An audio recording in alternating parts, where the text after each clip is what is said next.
Haemophilia is a disorder which stops blood clotting. It can affect the bone joints and cripple the sufferer. An essential part of the treatment is factor VIII, a clotting agent refined from thousands of blood donations. Now, in the light of AIDS, it's screened and heat treated, and donors are discouraged if they're in high-risk groups. But between 1980 and 1985, contaminated batches of factor VIII came into Britain from America. 1,200 haemophiliacs here contracted the virus.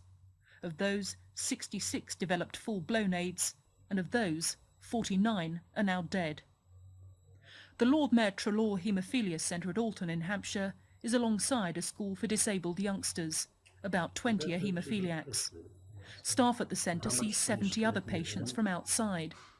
Dr Tony Aronstam sees 43 haemophiliacs with the AIDS virus. Counselling has become a bigger part of his job as he sees sufferers facing more and more problems as they try to cope with everyday life, like securing mortgages and life insurance. £10 million compensation between 1,200 sufferers means £8,000 each, and he says that's not enough.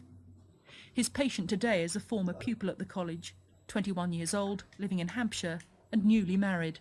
It still makes it very hard to get anything, any sort of life assurance for me. So that means mortgages are difficult to get.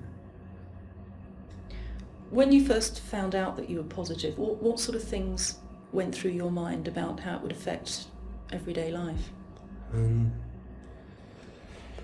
They're just things just appear all the time, you know, it's all the time that you're thinking about that sort of thing.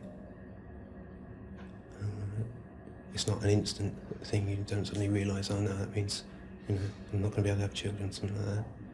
We gave it to them. We were trying to treat them, we were trying to make them healthy, and what we did was we added another catastrophe to the disaster they already live under. So they are different. What effect has it had on patients that you've treated in the way that they're treated in society? Well, it's been devastating for many people. They've had to go underground in many ways. They would be isolated at work if it were known.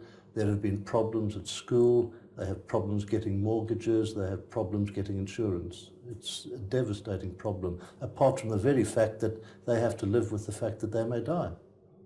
Do you think if you were given some money by the government to help you, that would actually be of any use? Or is it just the stigma? Not in house buying, is it? I mean, I can't wave a cheque at estate agents and say, the government are giving me this money, will you give me a mortgage now? I don't think they'll fall for that. How much more do you think has got to be done to recognise that there is a big problem for haemophiliacs and that they will need more help in the future? Well, I don't quite know what the terms of the current government move is, and I don't know whether it is the first step in recognising that there is a problem or whether this is their final word. So I can't really answer. This should only be the first step towards adequately compensating them. But if this figure is true, say they get £8,000 each? Well, they can have a nice holiday, but they can't do very much else. So it's not enough? No.